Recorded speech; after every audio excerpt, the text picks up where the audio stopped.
Yes turongeye turabasuje bakunzi bacu mudahwema kudukurikirana umunsi ku wundi hano kuri channel yacu ya NZU Market. Reka rero tukwibutse wowe utarakanda subscribe, utarakora subscribe kugira ngo ukande subscribe ujye ubona ibyiza byose tugenda tukugezaho umunsi ku wundi gatanu kuri gatanu. Iyi rero ni NZU Business Group Limited, aho mumaze kumenyera yuko tuba tubagezaho imitungo itandukanye, yaba igurishwa cyangwa se ikodeshwa iri hirya no hino hano mu gihugu cyacu cy'u Rwanda. Ni mukomeze rero mukurikirana no kuri NZU Market, mukanda subscribe ndetse mukora na share kugira ngo inshuti n'abavandimwe aho bari hirya no hino babashe kugenda bareba ibyiza byose tugenda tubagezaho umunsi ku wundi. Ngira ngo rero muri kugenda mubibona ku mashusho ko tugiye kubagezaho inzu, ni inzu nziza rwose ya etage, ni inzu nziza ya etage yakataraboneka iri muri quartier nziza VIP quartier igezweho cyane, kandi ni inzu idashaka amafaranga menshi. Iyo tuvuze ngo ntishaka amafaranga menshi si uko abari makeya, ahubwo nuko aba ari amafaranga atari igihendo ugereranyije naho inziri. Ubaze details z'ikibanza, ukabara details za quartier, ukabara details z'amafaranga yubatse, hanyuma noneho ukanareba ngo nshatse kugurisha nagurisha ngahe, ukareba ibiciro biri muri iyo quartier uko bihagaze. Niyo mpamvu tuvuga ngo iyo nzu iri ku mafaranga makeya, nta yindi mpamvu rwose. Iyi nzu rero iri mu mujyi wa Kigali rwagati, mu mujyi neza wa Kigali, hano haruguru y'agakinjiro ka Gisozi.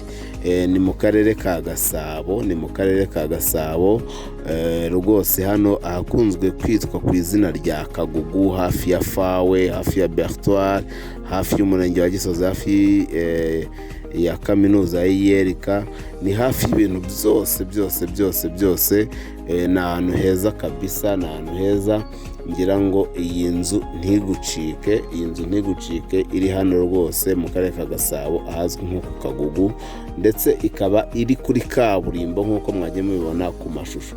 Iyi nzu rero tutabatindiye, iyi nzu ifite ibyumba bitanu binini bigari byo kuryamamo, ndetse ikagira na douche na toilette 5, bivuze ngo buri cyumba gifite douche na toilette.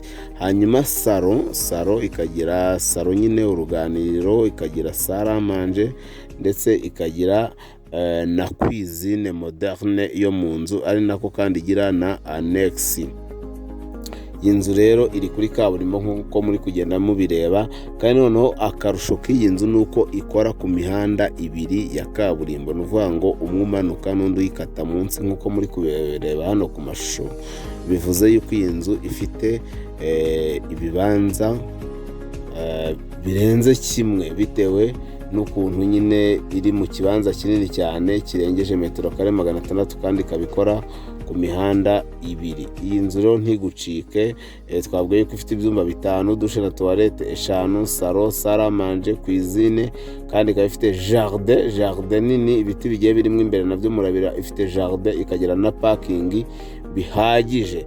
Iyi nzu rero ushaka kuyikoramo na business, ushaka kuyishyiramo guest house, ushaka kuyishyiramo moteri, ushaka kuyishyiramo office, ushaka kuyishyiramo n'ikindi icyo ari cyo cyose kijyanye n'ubucuruzi, kitari uguturamo, ariko kandi no guturamo nabyo ntabwo byakugwa nabi. Iyi nzu rero tutabatindiye, tutabicishije amatsiko, kuko twababwiye yuko iri hano mu karere ka Gasabo, hano rwose kuri Bertoire, kuri kaburimbo.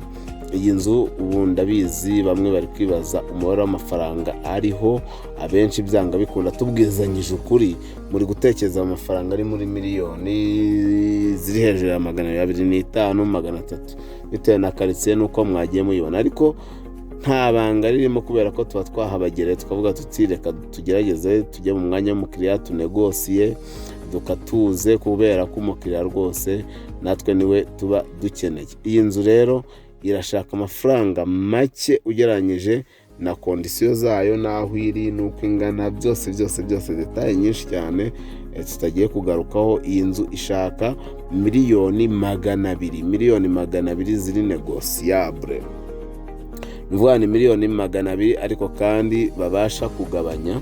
Ubona yuko ari inzu iyakwiriye mu by'ukuri, iri muri karitsiye nziza ikomeye ikora ku mihanda ibiri. Mu by'ukuri miliyoni 200 kuri iyi nzu ntabwo ari igihendo, ntimunyumve nabi, ahubwo namwe noneho nimuze kuri izo miliyoni 200 mugerageze dufatanye dukatuze turebe yuko hari andi yavaho, kuko miliyoni 200 nazo ziri negosiyabure. Igihe cyose wumva wasura iyi nzu ukayireba cyangwa ukareba n'izindi nzu dufite kuri NZIZA market, ari nako kandi tubibutsa ko hari izo tuba tudapostinga ngo zijye hano kuri uru rubuga rwacu, ariko ba nyirazo bashaka kugurisha ariko bucece.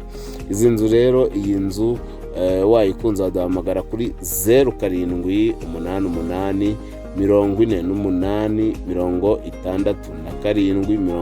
67 cyangwa se kandi ukaduhamagara kuri 0781 12 inshuro 3 0123.